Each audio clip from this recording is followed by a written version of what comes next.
Oh, it's our review for Batman The Long Halloween, Part 1. Welcome to the DC Animated Movie Show, a YouTube series and podcast for the prestigious, ongoing catalog of DC animated movies. I am your host, Benjamin David. That is my bad gangster impression. I should be better. I am from Jersey, but I guess I'll work on it for this.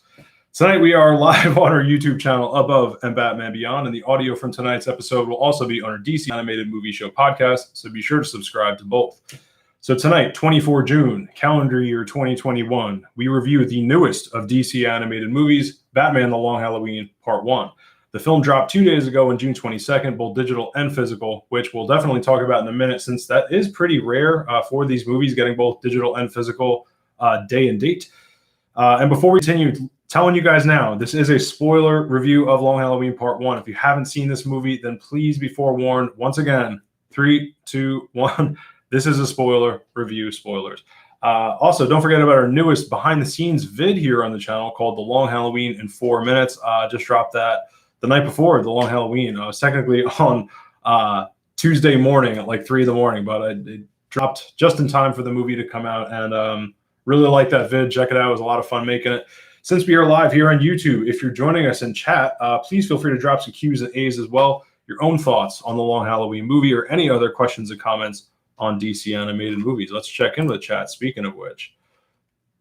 All right, so before we jump into it, if you are new here at the channel, please consider subscribing on YouTube. Click that notification bell so you don't miss any of our new content. Again, we are Above and Batman Beyond. And for the podcast listeners, please subscribe to the pod, just like the vid series. We are DC Animated Movie Show. You can find the podcast on Apple, Spotify, wherever you listen to podcasts. Again, this particular episode is available in both video and audio form, so you get to pick your poison for today's show. But again, please subscribe to both since there's plenty of YouTube stuff you're obviously not going to find on the podcast and vice versa. Please rate us a 5-star review on Apple Podcasts if you like the show. Really helps us out. It's the fastest and easiest way to help us grow the podcast, continue bringing you guys the goods in audio form. Literally takes less than 5 minutes, but it makes a tremendous difference to the pod. And finally, follow us on Instagram. We are at DC Animated Movie Show. And follow the YouTube channel as well. We are at Batman Beyond Media. Now, keep in mind, once again, at DC Animated Movie Show, giveaway coming for Batman The Long Halloween Part 1 on Blu-ray and digital. So the physical release, it's got the digital copy as well. You can win that. So follow us at DC Animated Movie Show. This week, I'm going to post details on that giveaway. It's going to also involve subscribing here at the channel and a bunch of stuff at the channel, but the details on how to win a brand new, unwrapped Blu-ray. I didn't use the digital code and watch it myself, I promise. Copy of Batman The Long Halloween Part 1 at DC Animated Movie Show on Instagram. All right, Gotham City, join the family. Let's review Batman The Long Halloween Part 1. El Collecto, hello. What's going on? What did you think of The Long Halloween Part 1? That's what we're talking about right now. And anyone else joining us in chat or on YouTube, definitely let us know what you think. All right, so first, we're going to talk about some release details for Long Halloween, and then, of course, we'll get to our review. But before we do that, as always, let's check in with the trusty internet movie database for some quick IMDb trivia on Batman The Long Halloween Part 1. The one-sentence synopsis, beautifully written. Batman investigates a murder spree that takes place on holidays. That's pretty much a solid synopsis of The Long Halloween. So Long Halloween is directed by Chris Palmer, written by Tim Sheridan, based, of course, on the 1990s graphic novel by Jeff Loeb and Tim Sale. To get into some of the cast here, which I'll get into my thoughts on the cast later on. But we have Jensen Ackles as Batman Bruce Wayne, Josh Duhamel from Jupiter's Legacy. He was Harvey Dent. And then, well, I shouldn't say that. Harvey Dent Two-Face. Josh Duhamel, Naya Rivera, tragically, who died, and we'll talk about that as well. After recording this, finishing recording this, Catwoman Selena Kyle, Troy Baker back as the Joker, Billy Burke, Commissioner Gordon, Francis Collier as Nurse Tamara, and then we're kind of David. I guess let me highlight the kind of bigger characters. David Dastmalchian, Calendar Man. David Dastmalchian is going to be Polka Dot Man in the upcoming The Suicide Squad, which we just got trailer for, which we will cover here on the channel. We also got, he's also been in Blade Runner 2049. He has been in a bunch of nerd content. So David Dastmalchian's also, he was in Dark Knight. Speaking of DC, look at us, 2 thumbs up, 2 thumbs up. We are killing it, guys. No, any growth, man. I'm not being that's genuine. All right, so I guess back to the IMDb, just to wrap it up with the bigger stars here. Jack Quaid as not bigger stars, bigger characters. Jack Quaid as Alberto Falcone, Jim Puri as Sal Maroni. It's good to see an Italian name, which we'll talk about. Amy Landecker as Barbara Gordon, which is awesome. I love Amy Landecker. Julie Nathanson as Gilda Dent. She does a great job. Greg Chun as Mickey Chen. Finally, Titus Welliver as Carmine Falcone. He does a great job, minus some things that we'll talk about with the Italian, I think, but I don't know if that's his fault.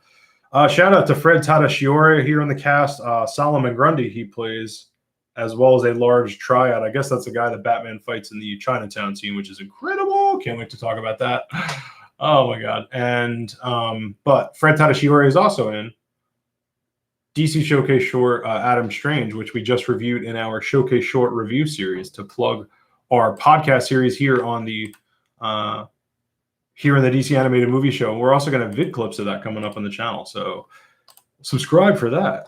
Another plug it up. And I think that's, yeah. All right. So back to the review here.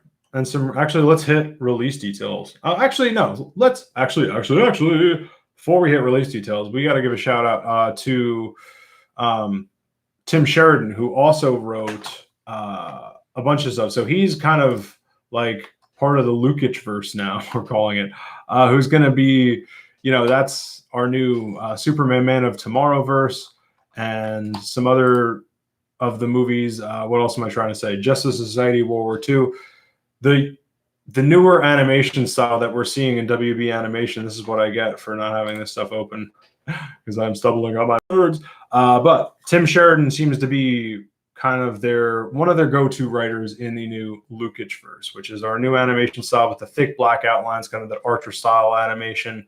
We're definitely going to talk about that like crazy because, or was I wrong about that? Did he not? Yeah, Superman Man is wrong. I was right. But he also wrote, and I didn't know this is what I mixed me up, The Return of Superman. I didn't know that until a recent recent interview with Tim Sheridan. He was on the Hall of Justice podcast. He's also on Batman on Film podcast, to check out if you want to hear interviews with the writer of A Long Halloween, Tim Sheridan. He's really awesome. He wrote parts 1 and 2. Not that surprising, but still pretty cool. And yeah, man. So that's Tim Sheridan.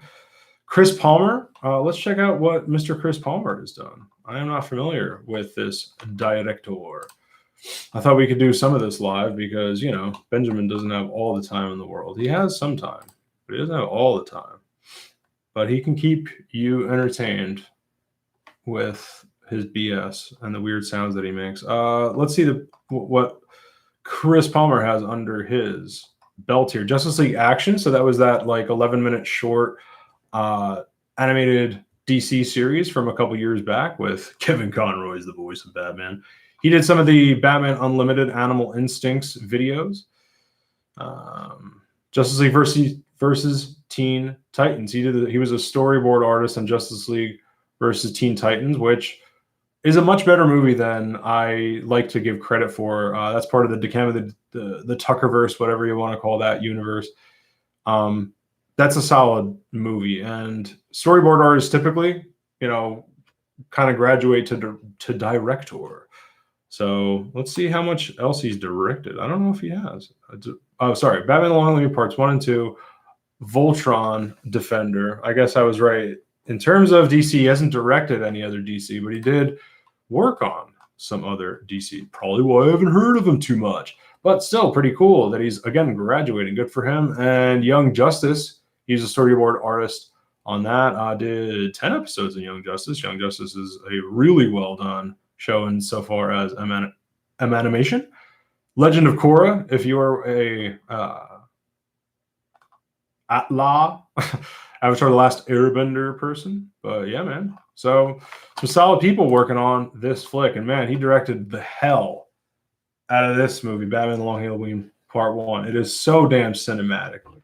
The bat action, like, oh, man. All right, so let's dig into the meat of this because I'm just getting, oh, crap. We got to talk about release detail.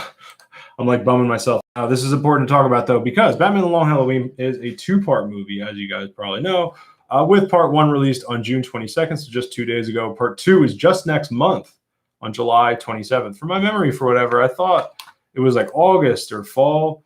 I think maybe people were interpreting that, or I did, perhaps, because of the whole seasonal theme of the Long Halloween. I think that would have been the logical way, but only a month is like exactly how it would feel with the comic, right? So I don't blame him with that, and I ain't complaining either, because June 22nd, again, we just got Part 1, Part 2, July 27th.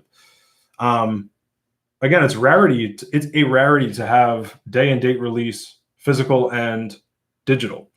You know, that's kind of like the physical, a Blu-ray or a 4K, DVD, whatever, in this world of the DCAMS of the DC animated movies is like the theatrical event, right? So to get digital and physical same day, it's typically at least 2 weeks. Part 1 was day and date. Now, at first, I thought it was because of this, which is really exciting for the collectors like me. From the press release from the press release for Batman the Long Halloween Part 2, it says in 2022, Batman the Long Halloween Part 2 will be available on 4K Ultra HD Blu-ray combo pack, because, again, as a reminder, only Blu-ray digital has come out thus far. 4K has not. So Part 2 will be available 4K Ultra Blu-ray combo pack as a combined film with Part 1. So again, we haven't gotten 4K Ultra of Part 1, and I guess we're not going to get it for Part 2 as well until 2022, when we're going to get a combo pack, baby. And it's going to be the cover of the Joker of Part 1 meeting the face that is Two-Face. El Collecto, let us know what you thought of Batman the Long Halloween Part 1. Again, this is a spoiler review. I'm going to say it throughout, people. I don't get any crap from you. So I said that. Oh, so this is what's interesting. Now, the other reason I also definitely wanted to go to release details is not just because of the connecting covers thing, which is not new news. That came out with the, press release with, again, Part 2, and as well as, I believe, the trailer was just the next day. But Part 2 is $727, but strangely digital only, and then you can still get the Blu-ray coming August 10th. So they're not doing day and date for Part 2. I just thought that was weird, and I wanted to talk about it because I think it's weird, guys, and I wanted to share that. What do you guys think of that? I think it's strange. So these are my phone notes, and then we're going to get deeper into like themes and reviews, review type stuff. But these are some things that I was writing kind of as I was watching the movie, and it's going to factor. It's probably going to take up most of the time here, just cool notes throughout the movie. But then I'll get a little more deep into the theme and writing stuff. So the first thing that hit me with this movie, it takes its time. It breathes. As we said in our, Long Halloween in 4 minutes, to plug shamelessly plug our newest vid here on the channel. But quite honestly, it ends with a quote from Butch Lukic, who is the supervising producer of this. And again, we call it the Lukic-verse because he's the producer of these this kind of new animation style that we're getting. And he said in the interviews for, that our video is based on for, the Long Halloween Part 1, the behind the scenes stuff, he said that doing a two-parter allowed them to let the scenes, quote, breathe more. And I think that's exactly what this movie does. So what I love about the animated series, Batman the Animated Series, Batman Beyond, I talk about this all the time, is that it never felt the need to feel like a kid's cartoon. I mean, they did stuff that was kids cartoonish, but in terms of, filling every second with laughing or fart noises or whatever stupid cartoon stuff, music even, you would just get silent moments of Batman grappling through Gotham and people looking around and just more natural, real feeling. And that's also very noir too. Like noir is kind of a slow burn. People don't like, Blade Runner so much sometimes, and they kind of crap on Blade Runner because it's so slow. And I think you could, Blade Runner you could take another quicker take of Blade Runner, meaning you could probably remake it and make it a little quicker for a modern audience.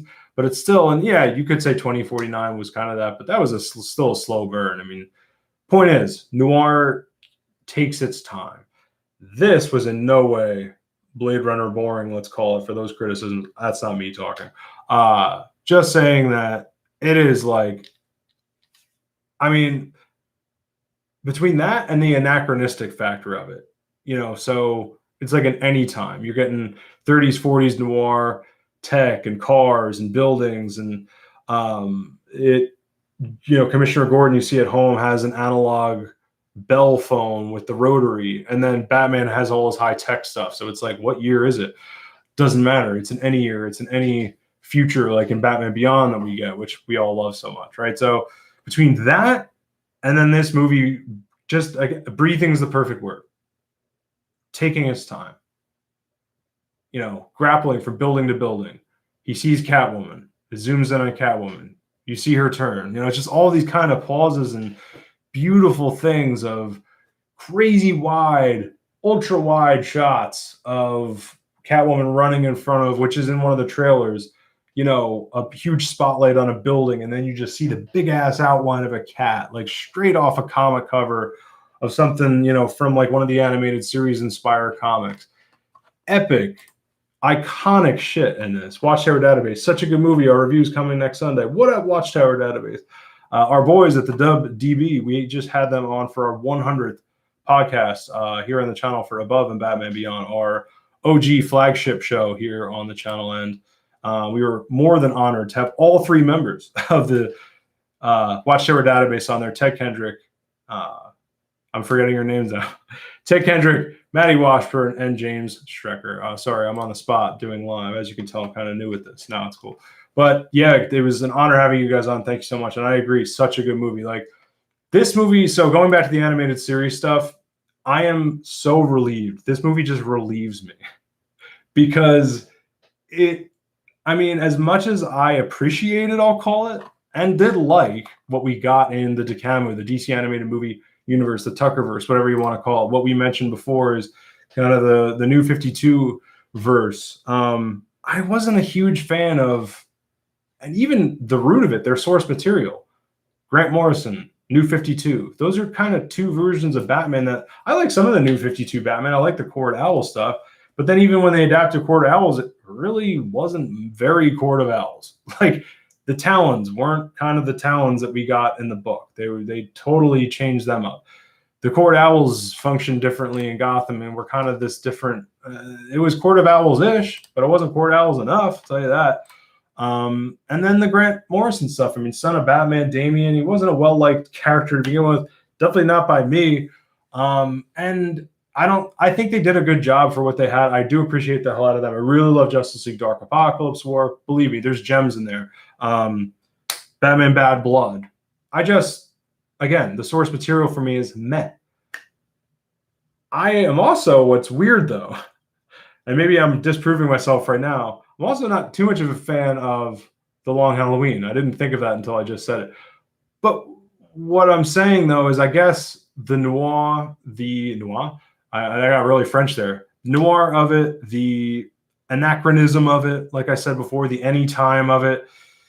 And again, the way it breathes just feels like a 30s, 40s gangster movie with, just for example, like Batman chasing Catwoman on a roof. I said that before, but about the ultra wide shot. But when you would get kind of like the medium of it, and you're hearing them just run on the rooftop with no music. Like this movie wasn't afraid to just cut the music, and you hear echoes of the Batmobile screeching through the streets. It just felt so damn like Batman. It's exactly what I personally want. Going back to, maybe I wasn't getting what I wanted. I feel like a lot of people weren't getting exactly what they wanted necessarily Batman wise from those movies. I feel like a lot of people are now getting what they want again with this. It's just the only thing that could have made Gotham aesthetically better in this. Again, deco was out. Everything just looks like the Chrysler Building, 30s, 40s, New York. The only thing that could have made it better is the blimps. And I truly believe the only reason they didn't do the blimps is because it's based on Tim Sale. But I'll also say this. They took a lot of liberties and in the best way. So going back to, I know that sounded confusing because I was like, I love the animation and I love the style of Gotham, but I don't like the book. And even though it's based, let me go back to how much I appreciate what they did here. It's based on a style of art that I don't like. And it's still amazing, like, which is kind of weird. You know, I mean, it feels like, I feel like Bruce Timm, I guess Bruce Timm took those liberties too, but I don't know. Even he was adapting stuff from the Silver Age, whatever. The liberties that they took animation wise to make this their own style was perfect. I mean, absolutely. And so much so that it makes me like The Long Halloween better. So like getting into my notes here, once again, it just feels so much like the book. Like for me, a way better watch than read. It takes the themes out of the book. It presents them. It takes liberties even with specific scenes. Like when Bruce says the famous line, "I believe in Gotham," totally different context. But even that, the opening of the movie, just it introduces you to Gotham, takes its sweet damn time. We were saying in our newer video, and Tim Sheridan says behind the scenes, the writer, he's like, Gotham's as much a villain, if not the biggest character in this whole, you know, movie than anyone else. And that's including all the rogues that we get later on. So like, it just, you know, you get the cityscape of it over the river. Then you pan up to these giant sky rises. You get a street shot. And the movie just breathes. Oh, God, it's so damn beautiful. Again, kind of versus the Batman movies we've been getting, which are, it seems like these ultra high-tech kind of cities, and not ultra high-tech, but just that anime kind of cold, ultra modern. I hated the Batmobile. This, and we're going to get into the Batmobile. My God, do I love the Batmobile in this.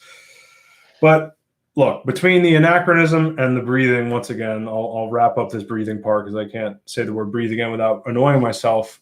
It feels like the animated series, meaning just you're getting a noir take on Batman. And it feels like its own. It doesn't feel like a ripoff the animated series. A very genuine analogy, meaning like they're doing something original while also, and again, strangely adapting a book that, you know, I think is good.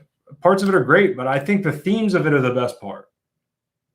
And the themes of it are perfectly presented and better, I think, presented in this movie than the source material, which is pretty funny. All right, so again, let me get back into some of my bullet points here. I want a whole series on this style, like Long Halloween or not. Again, you could take that book or leave it. I hate to say that. I know people love it, but I'm sorry. It's just not my thing. And not just because of the Tim Sale art. I guess I'll just get into it now. I think it could be kind of a better gangster story. I mean, look, if it's based on Godfather, if it's based on like mafia movies, it's a good story. Look, if you're going to combine Batman and a mob movie, you know, it's good, but it's not what I think you probably could do. And in fact, maybe more to the point, I think we should get way more mob stories in Batman books than we do, or at least just bigger, iconic ones. Like there should be more larger scale graphic novels like this. I think you could do more interesting stuff, I think, with the mob than this. But again, the themes that are there, the stuff with duality, corruption, Batman's own through the Wayne family like connection, which we're going to get deeper into, but it's just so damn beautiful the way that this movie presents these themes and the way the book did too. The book does the job. I just think the movie did a way better job presenting them. All right, so again, I want a whole series of this, Long Halloween or not. Again, Lukic verse, it seems to fit in with the Superman Man and Tomorrowverse. So let's get into that for a second. That animation style, once again, as well as the Justice Society World War II. thick black outlines of the character designs. You're getting these almost like watercolor, meaning it like has texture, the backgrounds. It all fits. And if this is the Batman, because you're getting like a year one Superman with Man of Tomorrow that we got last year, 2020. Now we're getting a year two Batman with this. I don't know. You never know. And also the Flash fits in with, from just Society World War II, fits in with Superman, Man of Tomorrow, and he's like a younger Flash, it seems, as well. So could all fit. Who knows, guys? Oops, sorry, wrong page. So I'm so happy, speaking of which, that they didn't, I was just saying the year two thing. I'm so happy they didn't overdo the year two thing. Like I'm going to just jump right into live action. What we have coming live action wise is what I was worried this movie might do. And meaning, like, if at least just by the end of this movie, based on the trailers, let me backtrack. Based on the trailers, I'm concerned that we're not going to see Riddler in his full form or Catwoman in her full form. By year two, at least by the end of movie one, again, year two, end of movie one, come on. Just give us the guy in the suit. We've gotten too much in Bat film history of the guy before the guy, the thing before the thing, or it's another extreme of an older Batman. I know I've talked about these things before, but now it's the review, so I think it's important to do here. You know, it's also part of the book. So let's to backtrack totally. It's like that.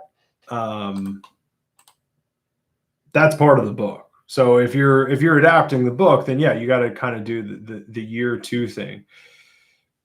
There's so much though that could kind of annoy you with it, and I feel like the only thing that it did was good for the character of Batman. Like, I mean, there was the thing with the windshield, and that's just a nitpick. I guess we'll get to that with the Batmobile and some other issues I had with the Batmobile. Although I love the design, just had some issues with it. It's still everything else. Like the thing that they did successfully with the year two thing was tying it into escalation. Like, you know, the mobster was telling him, which we got a lot of parallels to Dark Knight as well. Of, you know, before you, we had, you know, it was easy to kind of just pay off judges, and it was kind of this ticking working clock of corruption. Even though it was dirty corruption, it was still like things worked like clockwork because you can depend on greed, essentially, which is all corruption is. You can depend on greedy judges to, you know, whatever, and mobsters can continue their business. Whereas with, you know, once Batman comes on the scene, the villains don't give a shit about money. They just are crazy and want to outsmart Batman or do some other crazy villainous thing and take over the city and do something they're almost terroristic level, right? So terrorists don't always want money. They might need money to do what they need, but the definition of terrorism is more about a political thing than it is, right? So interestingly, the villains, so like the mobsters, like, you know, before you, there was things work like clockwork. Now we have zombies in the sewers and clowns wearing makeup. Just all the, he was just going through the rogues basically, and I thought that was cool that the year two stuff, and also him realizing how Bruce Wayne Batman realizing through these holiday killings, how corrupt Gotham is. Like, if it's only his second year, you know, there's lines like this city is broken, Alfred, and all the things that he is going to kind of take for granted knowledge-wise later on with experience. He's learning for the first time now. He's experienced enough to have all the great action that we see, so he's not like fumbling around and, oh my God, I can't wait to talk about that. But it's cool that they tie it in with escalation. I'm glad they didn't overdo it. So let's get into some particulars of some of the coolest stuff that maybe I've ever seen in a Batman movie. And I'm not exaggerating because I've seen a lot of them. And it's this. Like, the Chinatown Chase scene is one of the coolest looking scenes ever. It's so noir, and also definitely a nod to the movie Chinatown. I got to go back to the book. I'm not sure if there's a Chinatown. I mean, obviously the book is very noir as well, based on the Godfather noir stuff as we talk about. But like, So I don't know if it's that, there's a scene in the book, but holy God, like and then also with getting another Chinatown Gotham, I thought about this too, in animation this year with Soul of the Dragon. It's a major city. You totally would have a Chinatown. So damn cool. Like I could stare at the stills of that Chinatown background all day. Slight fog / smog, the lights, again, so damn noir, like you get in even Batman Beyond, and all the steam and atmosphere of Blade Runner, and so damn pleasing to the eye. It's like, and then this is also where we get our Kung Fu Batman fight, which every movie should have. Even 89 kind of has a Batman Kung Fu fight. And going back to the DCAMS, I didn't give those movies enough credit, specifically with the I guess I gave him some credit, but the fighting specifically, I think, was like the biggest step up with those movies. What I appreciated most was the hand-to-hand combat in those movies. And holy shit, like this movie, the bat action, which brings me just into the bat action. Quick, cinematic as fuck. Like, the reflection of the camera flip, I don't know, in China, again, still in the Chinatown Chase scene, where you have that shot of the puddle and then it flips the shot. That has got to be from some noir movie, some 70s Chinatown. I mean, it was just unbelievably gorgeous, that shot. You know, interesting fast pushes and pulls on the bat as he does his bat thing, like whatever he's doing, just these real quick pushes and pulls as he's jumping, as he's falling, like, or, you know, dropping. Quick cuts of the cape flying by the screen, almost like the POV getting chased. You're the person being chased by him. I just thought that was cool. It reminded me of Batman Begins, when it was almost like a horror movie when the guys are getting chased on the docks. Appreciated the hell out of that. And then the Zeppelin gun. I call it the Zeppelin gun because the grappling gun in this is electric power, and there's this awesome blue zapping. I love that. I don't know how much of Batman we've gotten of that or how original that is. It was just so damn cool. Really appreciated that. And let us know in comments, like, where else in Bat comics or movies has there been a Zeppelin gun like that? Because, I mean, was it in DCAMS? What was the one that he had in the Tuckerverse ones? Was that electronic? I remember what it looked like. I just don't remember. Whatever. I just thought that was really cool, which brings me to the Bat tech in this. Again, anachronistic. Like, you get this theme of blue throughout all his tech with this, you know, these bright blue neon, the Bat computer, the Zeppelin gun once again. Even the Batmobile jet exhaust is all this kind of like almost the Spin Master Bat tech. Those current Batman, like kids Batman toys that we talk about here and above at Batman Beyond on our channel. But no, like, it honestly kind of reminded me of Bat tech.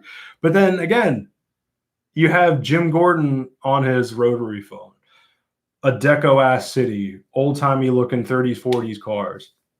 Exactly what I personally want from a Batman. Even the Bat symbol was like I want to say was the early Silver Age. Are you kidding me? Like, everything I want.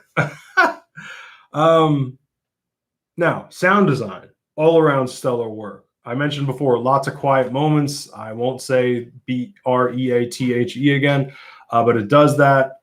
With the sound work is just unbelievable. Like the echoes of the city I mentioned before, the Batmobile screeching. Music comes in at perfect times, but doesn't overpower it. Like, it's everything you want from sound in a Batman movie. It really is. Like, the man's not a talker, and that really works for a noir story as well, that Batman as a character is not a talker. He's not Terry McGinnis. He's not Spider-Man. Like, don't fill it with dialogue. Batman Beyond, you got to, and then you'll figure out how to do that. But even Beyond has a way of being tech noir-ish, and when Terry's, you know, doing detective work, he's not always talking during it. So maybe during the fights, but you see what I mean. So, but yeah, the music, like, this had this really raw electric feel to it, almost like 80s at times, like tech noir. And don't get me started. It just, I mean, 80s Batman is another thing that I absolutely love, like the Batman versus TMNT, hearing synthesizers in Batman simultaneously in animation. Benjamin is dying a happy man. Now, I don't think this movie is perfect. I do have gripes. So let us get into them, and then we'll get into themes. And then we're out of here, people. So there's some gripes. Jensen Ackles is Batman. It just sounds forced. It sounded forced to me in the trailer. I think he's a great actor. I think Under the Red Hood, he did a perfect job. I missed the hell out of him in the Death in the Family short. God, that was not, good Lord. It reminds me of Dark Knight, like the way that from between Begins and then Dark Knight, how all of a sudden it was like, what's with the voice? It's not as, I'm not saying the actual sound. I'm not saying it's as dramatic or off the reservation as maybe Christian Bale's choice was there.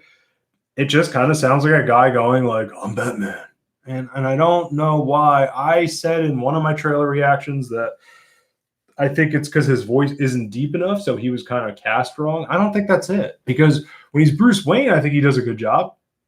Again, he's a good actor. I think he also conveys the emotions of Batman probably in a good way, but just there's certain lines that he delivers when he's Batman that do not work for me. Also, staying on dialogue here, Italian accents aren't very good. Now, it's been a while. I used to be fluent in Italian. I did live in Italy for a bit. Maybe it's a dialect thing. I know a lot of when, a decent amount of the gangsters of New York are either going to be Sicilian, Neapolitan. I don't speak either of those dialects, but grazie, amico, that sounds like Spanish going like gracias, amigo, like thank you, friend. That's just a line that this is nitpicky shit. But look, if you're going to have an Italian speaking person, and also here's a nitpick with the cast. Not a lot of Italian last names in that cast. I don't understand this. I said this in one of my trailer reactions. It's like, would you do that with, this might sound controversial once again, but like, would you do that with an all Asian cast? Would you do that with, and in fact, you wouldn't, because I saw in the cast, the guy Chen is an Asian person.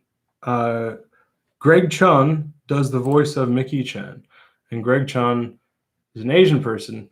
And then you have a bunch of Italians not played by Italians. Some are Italian.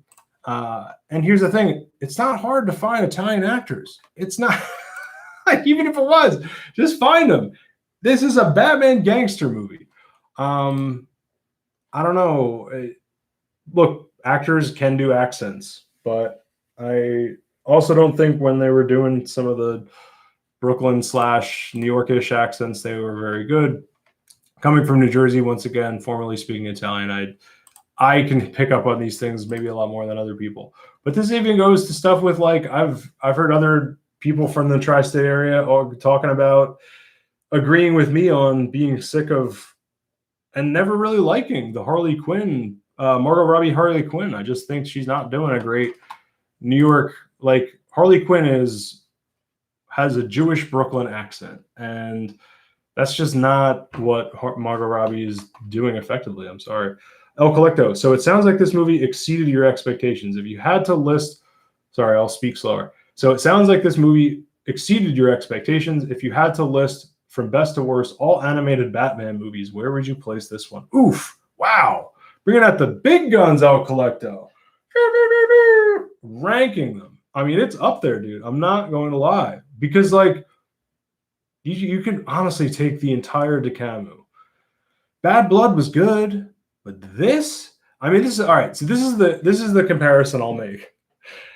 I was telling Eli on our DC Showcase Short review series. Again, we're in the middle of our Showcase Short review series. So the 4 shorts that came out between 2019 and 2020, there were Sergeant Rock, Phantom Stranger, Death, and the fourth one that I'm forgetting, Adam Strange. And like all of them are good. And all 3 of them, except one, are still excellent. But it's like, and now I guess I'll say which shorts, and then I'll get into my greater analogy that I used on the show. It's all 4 of those are great. All 4 of those shorts, once again, are great. But it's like those 3 and then Death. Like Neil Gaiman's death, the short for that is that good. But it's like when in The Sopranos, when and another parallel to Gangsters in Jersey here, because I won't stop. It's like let me get a drink of water real quick. I like how I had to announce that as if you didn't see what I was doing, but I guess audio people don't.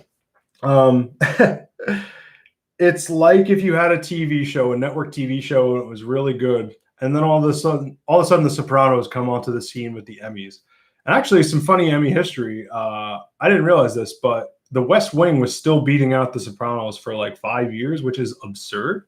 So it took until like season 5, and then after that, of course, Sopranos just started cleaning up. But to me, the point is, Sopranos is just—it's not fair.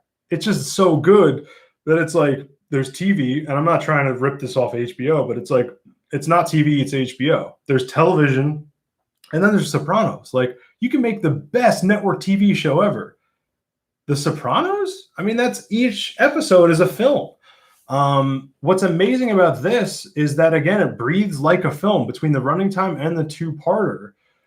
It's not rushed. Like I do love about a lot of the DC animated movies, including the Batman ones, that they are, and I'm getting back to your question, El Collecto, I promise. But the long answer here is that, like, I like that they made those things short, and it kind of was like its own writing project, right? Like you had to fit it into a certain amount of minutes, 75 to 85 minutes. And I felt like the ones that were 90 minutes, some of them were kind of drawn out, like they weren't whatever. And I tended to prefer, in my taste of Batman animation, kind of like, let's blow this thing go home, like half-hour episodes, episodic, individual short films. So when I heard that when I saw the running time originally of this being like an hour and 25 minutes and a two-parter, I'm like, like this can't take 3 hours. I'm telling you, I love it. Like it's. So my point here is that to compare it to other Batman animated movies, it's like there's Batman animated movies and then there's this. So like, honestly, that means it's at the top. Like this is up there with Phantasm, Return of the Joker, all the best. I mean, Bad Blood for me is the best of the DCAMS, but like Bad Blood doesn't even come close to this. This is just such a good film. And why I put, again, Mask of the Phantasm, Return of the Joker, what else is going to be up there for my, of course, Red Hood. I was like, there's got to be another one. Red Hood, absolutely amazing. But Red Hood even is like in that kind of, it doesn't feel as long as a feature film because I don't think it's the length of a feature film. I think it's like a 75-minute movie, which makes that even more incredible. This is an hour and 25 minutes, and it's so cinematic, again, the way it's shot. It doesn't speak down to its audience in any way. It's very adultish. So yeah, it's right up there. I'm not going to put it above Phantasm or Return of the Joker or Red Hood, but I will say I'm sure there's a fifth one that I'm forgetting right now, and it's in the top 5. That's where it is. Good question. All right, so let's get into some other specifics. Bat Ear Easter eggs. So I guess I'll stick with some of my gripes here. Actually, no. Let's frame some positive here. The Batmobile. Love the design once again. Simple, streamlined. It had almost that like old-timey train plow front cover thing that sometimes goes up to like the bat symbol, but in this one didn't. It's just that cleanly cut off. I mean, holy shit. Just super sexy, simple Batmobile, but looks very much like a Batmobile, meaning sometimes they're so stripped down like a year or two. Unfortunately, the Pattinson mobile, I'm sorry, it doesn't look like a Batmobile. This looks like a Batmobile. It makes sense that it's year 2. Again, simple, stripped down, but it's not the friggin' Pattinson mobile. And not even just to use that as a comparison. I just want to look at it and know that it's a Batmobile. Some of the action and car chases were great, but the cars overall in this movie just went too slow. Like, I'm just over. I feel like it's not even worth mentioning anymore, but the vehicles in all these movies, except for a few, for whatever reason, they look weird. It's like 3D animation on top of whatever, and it has this kind of funky look to it. They did a decent job with covering that up a bit. There was some of that with this, but I would have let it go if the vehicles weren't just moving so damn slow. Like inside the Batmobile, or these aggressive push-ins and fun, cool car chase film shit that they did. Again, very cinematic, like almost like a 70s, 80s, 60s, 70s car chase movie or something. But then you had, it's just slow. Like a car would crash into another one. And this was even one of the clips of the YouTube clips. And it honestly made me a little worried about the movie. I'm like, is shit going to move like this throughout the whole movie? It did not. But just there were a couple scenes with the Batmobile car chases that were just kind of weird. So that was a beef that I had. But again, it feels like beating a dead horse because there's a beef that I have with all the cars in all these movies now. And maybe it's just a symptom of that. I don't know. The blue jet exhaust was cool, man. I really appreciated seeing a neon blue shoot out the back of a Batmobile. Something... Again, it was part of this movie going like, this is truly anachronistic. That is so polar opposite to, again, the example I'll keep using, rotary bell phone at Jim Gordon's house, and then you have blue jet exhaust shooting out the back of a Batmobile and giant, digital computers. It's just like a weird analog meets digital world, and I absolutely adored it. It's everything I want from a Batman. He's a tech-based character. Never be afraid to use tech with Batman. But he could take place in any time, and noir are his roots anyway. Perfect. Gotham once again. I mean, look, and this will bring us into themes after this, and then we are out of here. Incredible job. Like immediately one of my favorite animated Gothams, if not just Gotham's period. That's saying a lot. I'm all about, as this film drives home, Gotham being a character unto itself in Batman. I said The Sopranos before, but it's on brand here. New Jersey, a character in The Sopranos. New York, a character in Taxi Driver. So many movies where the environment is, a character in the movie.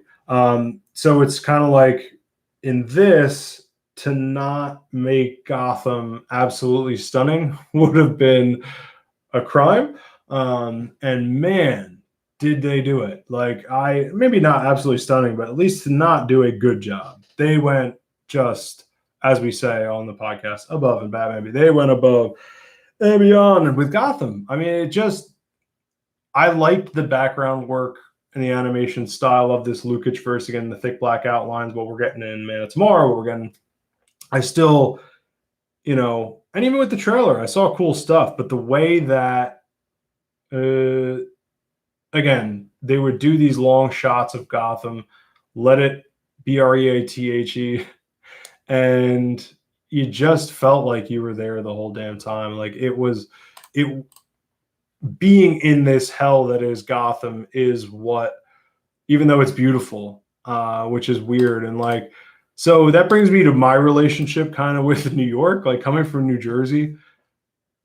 Most New Jerseyites, and maybe unless you're kind of snobbish or you're from like North Jersey, like you're close as hell, most of us never take that skyline for granted. Like it just blows us away. We're almost always tourists in a way, even though the city, becomes a place that we can either be bitter about or we're intimidated by, and it's always like overshadowing us, as I've heard a lot of people describe it. But point is, that skyline it takes my friggin' breath away every time. But it sure has a dark side, doesn't it? Like, I mean, New York, look up history. There's no point in getting into the kind of nitty gritty of New York, the history of New York City. It's ugly. But specifically with the story of Gotham, to get into what pertains to this story, it's the corruption of organized crime that was endemic throughout New York's history for most of the 20th century. I mean, these guys and New York and corruption ran that city. Super hyper capitalist, greed meets lack of regulation meets immigrant populations who are getting, crapped on, they're going to rise up and not like that so much if they have the opportunity. And America gave them this weird opportunity to. I'll leave the history at that, but that gets you into The Godfather and then what stuff like this is about, where it's like kind of the old timey gangster movies where it's a little closer to the old country, to Italy, and people are kind of speaking Italian, and I appreciated them bringing that aspect of it into it, because those gangsters, it's a totally different. That's 3 generations removed from Tony Soprano. He's 4th generation, I think. So that is from El Colecto. You are really selling it, even with all the things that you didn't like about it. Can't wait to see it. Hell yeah, I'm glad I'm selling it.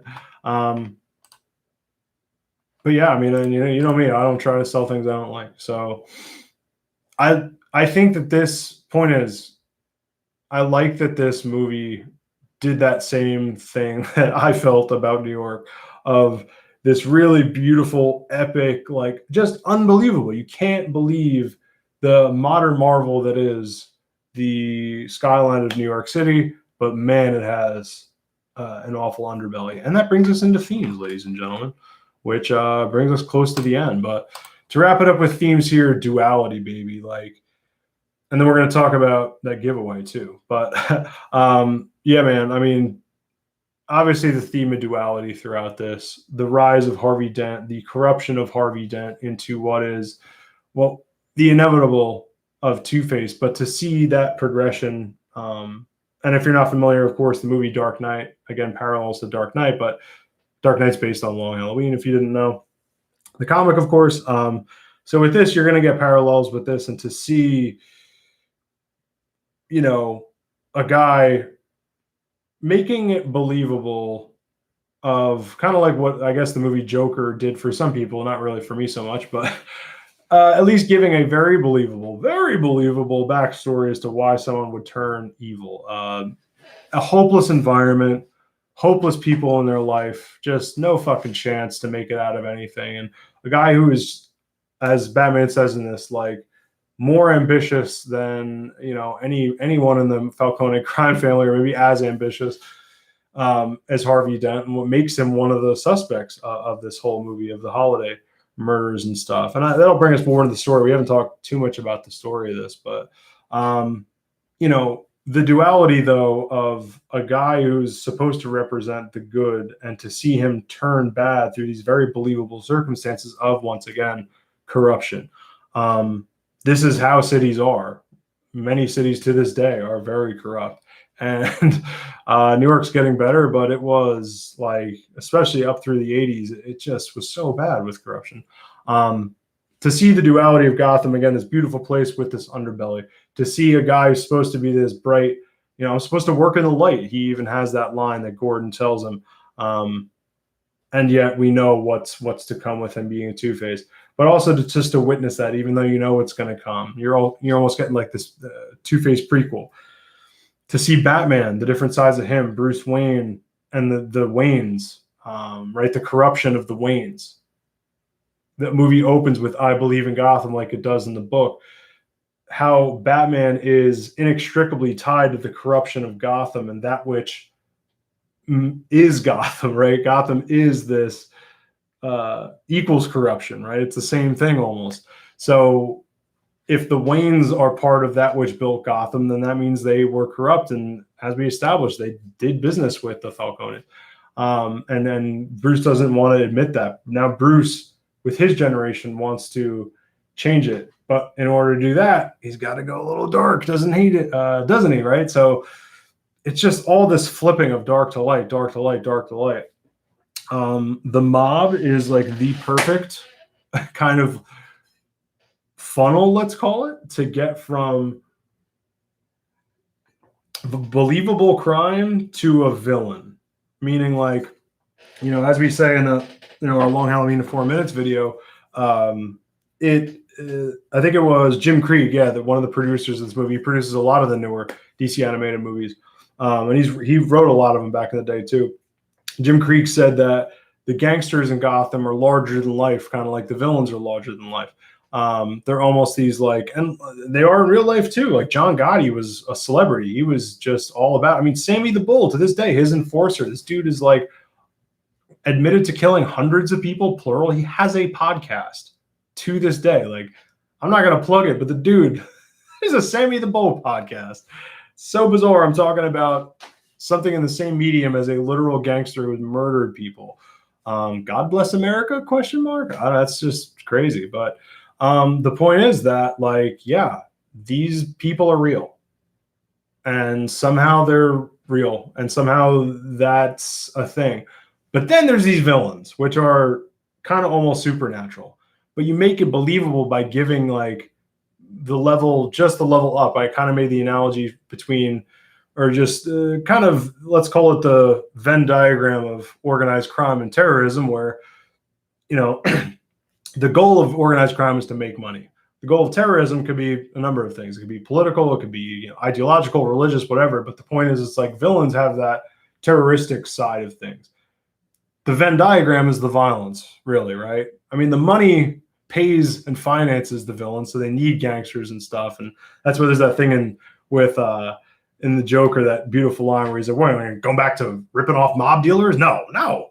Because that's totally what a guy who was rising up as a villain would do. That's where you start. It's like, who's the best at crime? Who has the most money? Mobsters. So they're just this obstacle as a villain, like in your way. So they are the perfect funnel, let's call it, into the villains of Gotham.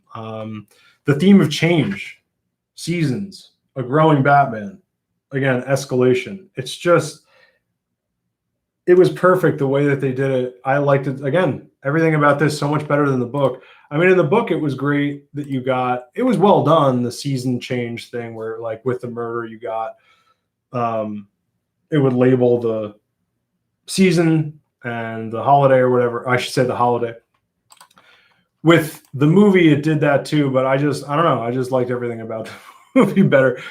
And with the music and the way the title went over the screen, what I'm trying to say is it perfectly homaged the comic, but I think did it better.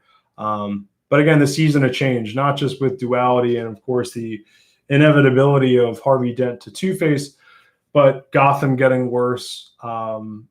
As time goes on, you just see the city only getting worse into what really is, I mean, the escalation of, or I should say the corruption of Harvey Dent into Two-Face, the devolution is what I'm trying to say, of Harvey Dent to Two-Face really just symbolizes like what Gotham, as that gangster says, ultimately turns into. This is a prequel to what we know of as Gotham City, which is the villains are running wild and whatever else. But again, this is year 2, so you're getting, like, I kind of just thought of that. It's not just Harvey Dent that's changing. It's, as that mobster said, it's like everything's changing. Now we have, and Batman's partly responsible. You know, as they say at the end of Batman Begins, what about escalation? He's like, escalation? Yeah, you know, we start using bulletproof vests. They start using armor-piercing bullets. We start doing, you know, you start wearing a mask, get a guy like this, and he sees the Joker card. So upping Batman, you know, using theatrics and using Batman has, and then also Batman changing, growing himself. Now he's developing as a character. He's getting better at being Batman. He's getting more experience. He's becoming embittered. Maybe he had some more hope before this. Hopefully it's the opposite. Maybe he'll get some hope by the end of this, but not a very hopeful character. Not the happiest guy. And I don't think the point of this whole story is to be. But anyway, back to like kind of the whole the mystery of the holiday killer and stuff. I just think all of that ties in with this mysterious, awful underbelly of evil that is Gotham. And it's only getting worse. And we're seeing it degrade into, let's call it the Great Adventure, the Six Flags Great Adventure, the theme park that is Gotham City when we eventually know it. This is an earlier version where it's like gangsters and villains. So I just think that, especially seeing this as a setup to, you know, part 2 and the way that they ended it, which was cool. Like, you still obviously don't know who the holiday killer is, which was expected there, but the way that they're like, and we still don't know who the killer is. They left it off with a good spot. The whole damn movie, I just thought, again, I mean, I had gripes with some of the, none of the things I had gripes with are major though. Like, they're not things that in a movie truly pull you out of it. I mean, I guess some of the Italian stuff, but I'm sure a lot of people aren't going to pick up on that. I don't know if that matters. Maybe not. As a Batman movie, though, like, it delivers on just everything you need it to. I guess a lot of the gripes I have are mostly for gangster movies, which is legitimate because this is supposed to be a gangster movie. So I do think I have legitimate complaints with that. And even also, again, the lack of Italian cast, the lack of dialect stuff. But, dude, whatever. I mean, Batman-wise, holy shit. And if you're an animated series fan, if you're a Batman Beyond fan, I'm telling you, this movie just rules. And I will admit, like, I thought I liked the noir aesthetic of it. I liked, once again, that it was Lukic verse. I'm saying I liked past tense, judging by the trailer. I had high hopes for it in that sense aesthetically, but I was kind of like, I don't know. I don't think story-wise they sold me on the trailer. And I'm not, again, a huge fan of the book. I think it could be a better gangster story. Mysteries don't tend to do it for me, so that could be a beef that I just tend to have with mysteries. I can't stand Tim Sale's art. I think I said that before. So it was not really anything where I was just like, we'll see. I mean, it's supposed to be, for me personally, like, it should be everything I want, which it pretty much ended up being, which is a gangster movie, a mob movie, specifically gangster movie, deco noir kind of vintage anachronism to it, and then again the animated series stuff. Like, that is just, it's so much that I want. Yeah, Batman could have had a better voice. I think Jensen Ackles, like, whatever, but it's not too bad, and it's not enough where it totally took me out. I think the rest of the cast was incredible. I know that coming up I'm going to have I didn't say this before. Troy Baker. That's where I have a beef. He's doing another Mark Hamill Joker impression. Why? Like, you do a great Mark Hamill, but just do your own thing. I don't know why you're making this choice again. But we're past an hour. I said that in our last video. I've said it many times here. I think Troy Baker could do, and I'm sure in other versions he's done the Joker so many times. But it's like, I didn't mind it for the Batman versus TMNT, because that's kind of like hey, this is everything you love about Batman meets the Turtles. So I didn't care there, but this is different. Like, this should be a darker, and he's a great actor, especially at least voice actor. So I just wish that he didn't make that choice, and I wish they didn't have him make that choice. Aesthetically amazing. Again, the themes, all that stuff were just perfectly delivered in this. I cannot wait for the second one. Release is kind of weird. I was talking about that before, of 7/27 being digital and then the Blu-ray coming August 10th, but whatevs. I'll probably end up, I guess, just getting the digital for part 2, and then I'll wait for next year for the connecting covers. But definitely, as we always say, buy this movie, buy this movie, buy this movie. The only way they're going to keep making them is if we keep buying them. We have a giveaway once again, guys. So here's some closing thoughts. Once again, I highly recommend this movie. Not just because, again, personal taste. It's just a fantastic Batman movie. So Batman The Long Halloween, Part 1. That is our review. Once again, our giveaway at DC Animated Movie Show. Follow us there on Instagram, as well as at Batman Beyond Media. We're going to have a YouTube-related giveaway where you can win the Batman Long Halloween Part 1 on Blu-ray and digital. So follow us there for details. Again, that is it for our review of Batman The Long Halloween Part 1. Before we go, once again, don't forget about our newest vid, behind-the-scenes vid here on the channel, as I've said many times, Long Halloween in 4 minutes. For the pod listeners, we are in the midst of our Showcase Short review series. Coming up, we have Neil Gaiman's Death. So far, we've done Sergeant Rock, Adam Strange, and Phantom Stranger. Neil Gaiman's Death is coming up. And Death is even going to be a 2-parter because it was that damn good. Following Death, we're going to be doing the Showcase Short, The Losers, because The Losers was actually released with tonight's movie, Batman: The Long Halloween Part 1. So if you're a fan of the Showcase shorts, we have a review of that coming up. And if you forgot, that's on your Blu-ray, baby. If you bought Long Halloween, it's sitting right there. So check it out. If you're new here at the channel, please consider subscribing on YouTube. Click that notification bell so you don't miss any of our new content. And for the podcast listeners, we are Above and Batman Beyond on YouTube. We're getting that custom URL soon enough. It's long overdue. But in the meantime, Above and Batman Beyond on YouTube. For the podcast listeners, please subscribe to the pod. Just like the vid series, we are DC Animated Movie Show. You can find the podcast on Apple, Spotify, wherever you listen to podcasts. Again, this particular episode is available in both video and audio form, so you get to pick your poison for today's show. But again, please subscribe to both, since there's plenty of YouTube stuff you're obviously not going to find on the podcast, and vice versa. Please rate us a 5-star review on Apple Podcasts if you like the show. It really helps us out. It's the fastest and easiest way to help us grow the podcast, continue bringing you guys the audio goods.